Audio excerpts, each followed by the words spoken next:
jätkame kasutajaliidesega tutvumist. See aken siin all on timeline window. Sellest on kasu siis, kui me hakkame tegelema animatsiooniga. Kuid lähemal ajal me animatsiooniga ei tegele, nii et vaatame, kuidas sellest aknast lahti saada. Et tulemuseks on see, et siis on meil vajaliku akna suurus suurem ja on meil töö tegemiseks rohkem ruumi. Et aknaid saame kõigepealt suurendada, vähendada siit servast tõmmates. Aga nii ei saa sellest teisest aknast täielikult lahti, et me saame ainult siia nupureani tõmmata. Timeline kaob ära, aga timeline'i nupud jäävad alles. Selleks, et sellest teisest aknast täielikult lahti saada, selleks võtame siit servast kinni ja lohistame alla.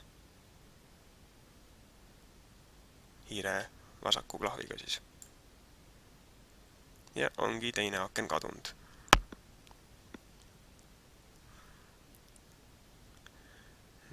Ja vaatame, kuidas teha uusi täiendavaid aknaid. Uusi täiendavaid aknaid saab teha siit akna ülemisest nurgast lohistades. Võtame siit hiire vasema klahviga kinni ja tõmbame kas vasemale, tekib vasakule ja paremale 2 eraldi akent. Või siis tõmbame alla.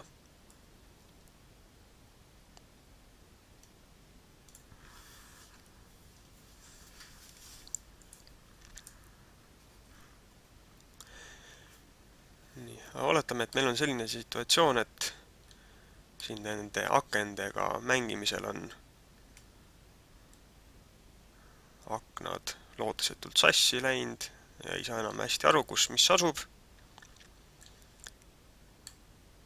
Ja ütleme, et meil on ka selline seis, et meil on siin juba mingi töö tehtud, et tahaks tööd säilitada, aga tahaks neid algseid aknaid taastada.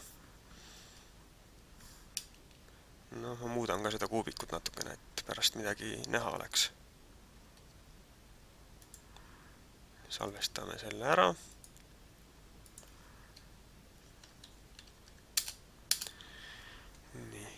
Et nüüd taastada seda asja nii, et objektid on küll samad, aga aknad oleksid tehase seadistustega. Selleks võtame kõigepealt uue faili, et normaalsed aknad ette saada ja nüüd avame oma faili failmenüüst. Klõpsame soovitud faili peal ja siin all on selline koht nagu Load UI. Võtame siit linnukese maha ja tulemuseks on see, et meie objektid on kõik sellised, nagu me nad tegime, aga see kasutajaliides on tehase seadistustega.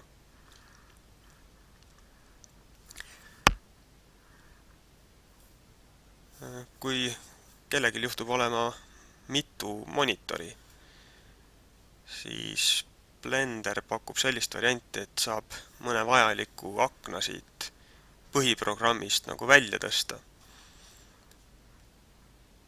Et tekib inglise keeles öelduna floating window.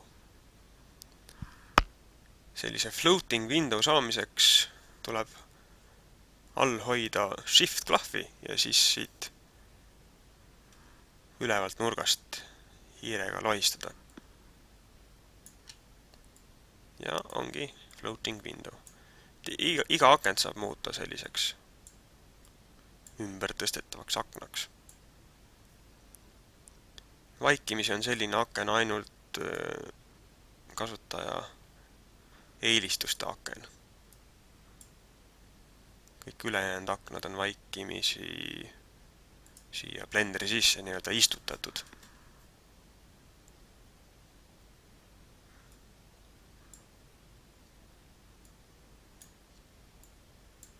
Vajutasin jälle shifti, kui siit lohistasin ja tekkis floating window.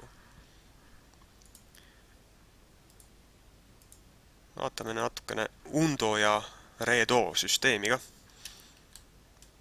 Ma teen selle kuubikuga mõned muudatused.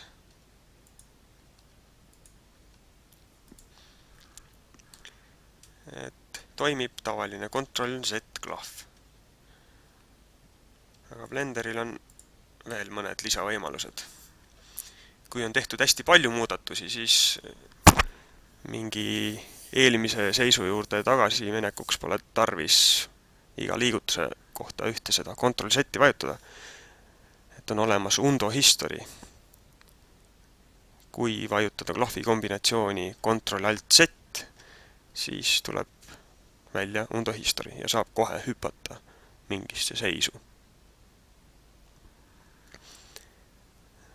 Blenderis saab siit eelistuste alt ära määrata, et kui palju samme nagu meeles peetakse. Võtame lahti User Preferences, Editing ja siin on siis see, et mitu Undo astet meil on.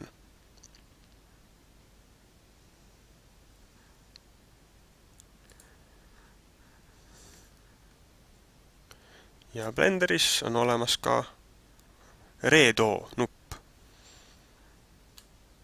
Selle shortcutiks on Shift Ctrl Z.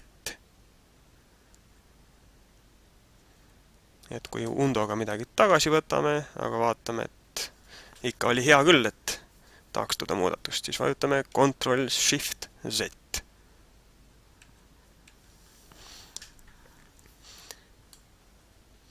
Blenderis on võimalik neid shortcut'e omale sobivamaks muuta. Mina olen näiteks harjunud ühest teisest programmist, et Redo on Ctrl Y ja ma tahaks seda ära muuta. Siis tuleb lahti võtta File, User Preferences,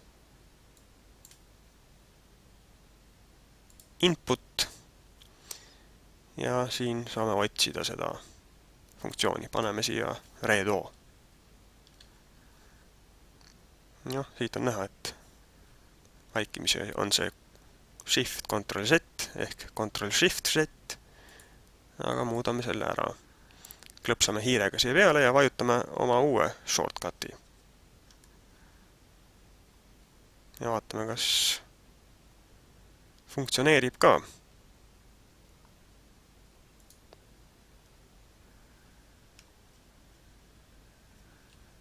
Funktsioneerib küll. Ctrl Z-iga lähen tagasi ja Ctrl Y-ga funktsioneerib Redo.